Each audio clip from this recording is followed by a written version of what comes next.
how I like to fix a drop stitch when it has come off of my Sentro circular knitting machine. So right here is my drop stitch. Now we have these two little pegs that have a loop that goes over each peg. And when we crank forward, you will see the needle comes up and pops that loop over the needle, and then a new loop comes up from underneath and back down onto that peg, and then we're going to lock it into place.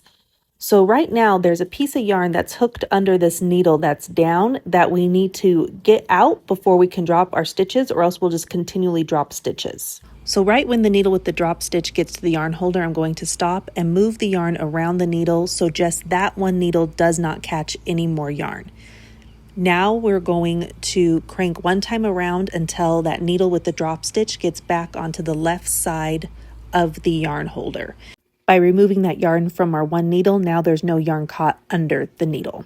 Now we can fix the drop stitch. I take a loom pick and I'm going to take off that loop that's hooked onto two pegs if you have any. And then we want to unravel it so we just have these ladders or horizontal bars of the yarn. If you don't have a loom pick, you can also use a paper clip to act as your loom pick. It works really well. But now there's no yarn caught underneath that needle that's down in the machine, and we can pick up our loop that we have here, because below those horizontal bars, that's still all knit stitches, and those are fine. Now we want to take our crochet hook and go underneath those horizontal bars.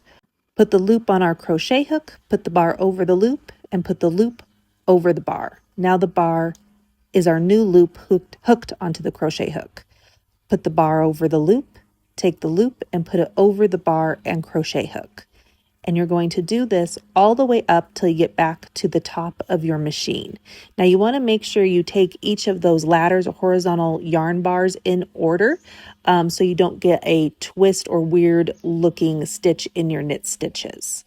But just take each one at a time, put the bar over the loop, and now take your loop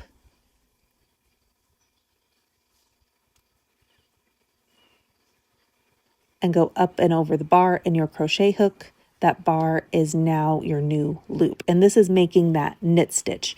When you are looking at your project on your machine, we're seeing the purl side of the stocking knit stitch, and that's usually considered the wrong side or the inside. And then the underneath side, when it's on your machine, that's your knit stitch. And that's usually considered the right side or the outside of your project. If you were to do a crochet hook on top of the horizontal bars, you would make the knit stitch where you would see it on top of the purl, which is a really nice way to make a ribbed effect if you want. So once we get our last one, this is where it can be a little bit tight, so just take your time.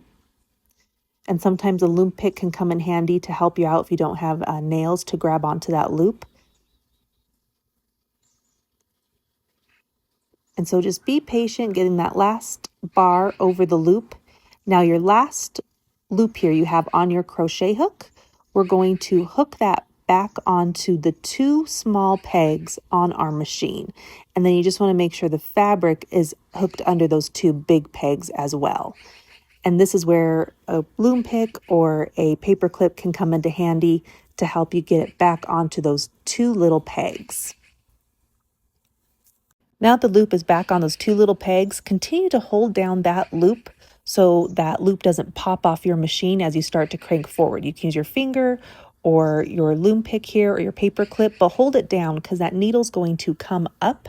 And since we don't have any yarn underneath that needle, it would just pop off and then it would drop again. So as you start to crank forward, hold that down so the loop stays on the two pegs. You might have to help it out a little bit so that needle comes up. Now make sure the needle grabs the yarn and you can continue to crank out your rows like normal. And now your drop stitch is fixed. Thank you so much for the questions and the comments and all the likes and follows. I truly appreciate it, and happy crafting, everybody.